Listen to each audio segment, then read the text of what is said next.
Hi everyone and welcome back. This video is an introduction to punch needle embroidery, which reminds me a lot of needle felting.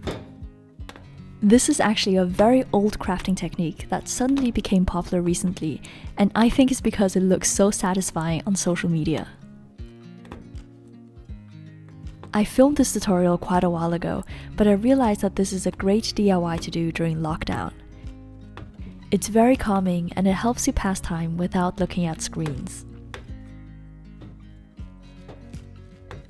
What you see in this video is literally my first attempt doing punch needle, so I'm going to show you all the problems I came across along the way. The final piece isn't perfect, but it gives you a good idea of what to expect if you're a complete beginner as well.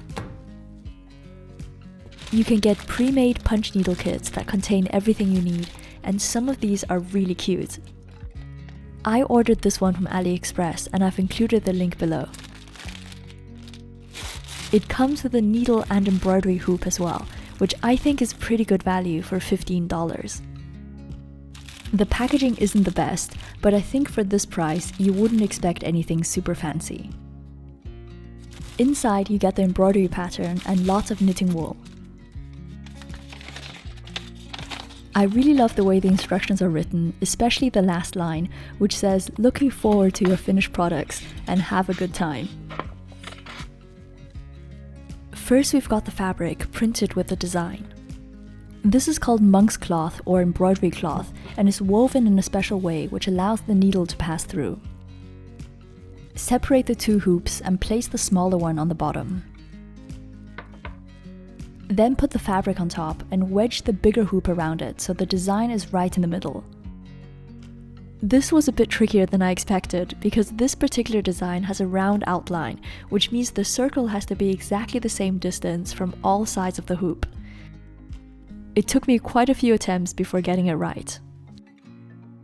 Once you have the correct position, tighten the hoop and pull the fabric so the surface is as smooth as possible. This is a punch needle pen. The packaging actually has lots of useful tips and instructions in English on the back. Punch needles come with a threading tool which looks like a long piece of folded wire. Be sure to keep this in a safe place because it can easily get lost or accidentally thrown away. The settings on the side can be adjusted based on the thickness of the wool, and for this project the instructions tell us to just leave it on the letter D. First of all, push the wire with the loop facing front all the way through the needle. Then insert the wool through the loop and pull it back out.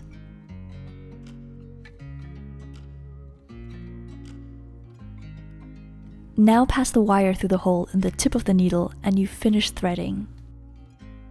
One thing to watch out for is that punch needles need to be held with the wool coming out the back like this. Since this part looks a lot like a pen nib, you instinctively want to hold it the other way around, but the pointy tip should actually be facing back. Then pick a spot in your fabric and punch through. I'm going to start with the background because this way I can get more practice and early mistakes won't be as noticeable. You can simply leave the end of the wool hanging loose like this and you don't have to tie any knots. Pull the needle back out and punch the fabric a bit further along. The needle pushes the wool between the monk's cloth fibers and they trap a small loop of it when you pull it back out. It's only held in place by the tension in the fabric. I quickly discovered that the wool can easily slip back out if you punch incorrectly or if you accidentally pull on the thread. Most punch needle projects that you see online have these perfectly neat little bubbles of wool, however mine kept coming loose. I find there's a special rhythm of punching the needle which helps the loop stay in place. If you work too slowly or too quickly, then things will start to mess up. First of all, make sure the needle tip stays very close to the fabric. This keeps all the loops small and neat. Longer lines are also easier to punch, so start by outlining the entire area of the color you want to fill in. Don't worry if you do end up with a few loose bits of wool, because you can always fix this afterwards. So once I finished the background, I just went back with the needle and punched down all the areas that looked a bit messy. This isn't a perfect punch needle texture, but I'm quite happy with my first attempt. Now I'm going to switch colors, and threading the needle goes a lot faster with practice. I noticed that my technique is already improving because I can make a longer sequence of even stitches.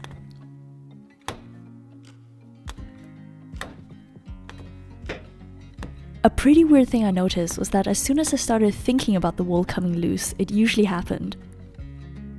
It's almost like you have to trust your hands to do the work and not overthink it.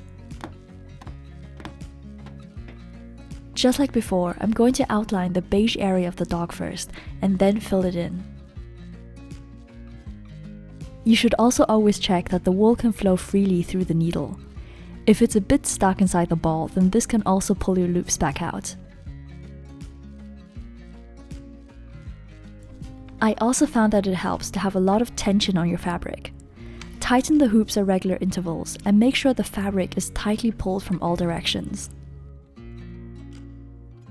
I still had a few problems doing the beige parts of this design, but I found that it went a lot better than the blue background. After I was done, I went back with the needle and I tidied up loose bits of wool. It's worth mentioning that punch needle goes quite a bit faster than needle felting. So if you're looking for a DIY with the same type of satisfaction, but slightly less time consuming, then this is a great option. It does have its own learning curve, but I found that this was also easier to get the hang of than needle felting. And of course, there's far less risk of poking yourself in the finger. When punching the fabric, always make sure that you hold the plastic part of the embroidery frame so your fingers are out of the way. I would recommend starting with the largest areas first, and then working your way down to the details. I found the eyes and the mouth slightly trickier to punch, so I was glad that I had enough practice by the time I came to these.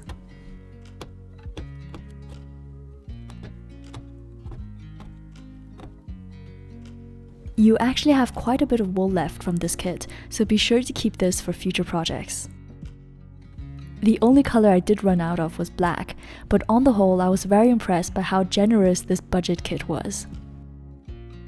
The final step is optional, but I just want to hide the edges of the fabric. All you have to do is sew the 4 corners together so everything is hidden behind the back of the hoop. The stitches don't have to be neat at all, since nobody is going to see this.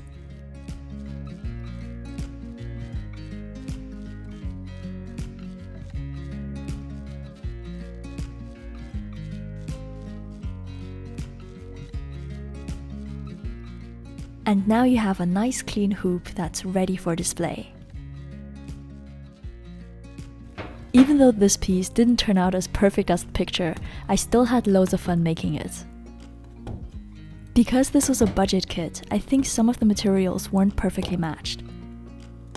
For best results, the monk's cloth needs to have an ideal elasticity, which lets the needle pass through, but it can still hold the wool in place.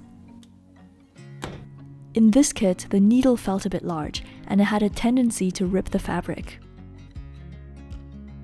Once the fibers get ripped, they can't hold the wool together, so obviously that's when your loops start to fall out. Just like needle felting, the proper materials make a big difference, so it's worth trying out a few different brands. I hope you enjoyed this DIY and might feel inspired to learn this new technique. I actually posted a short version of this on TikTok a month ago, so be sure to follow me there if you want to see previews of new videos. I'm Joanna, thank you for watching, and I'll see you soon. Bye!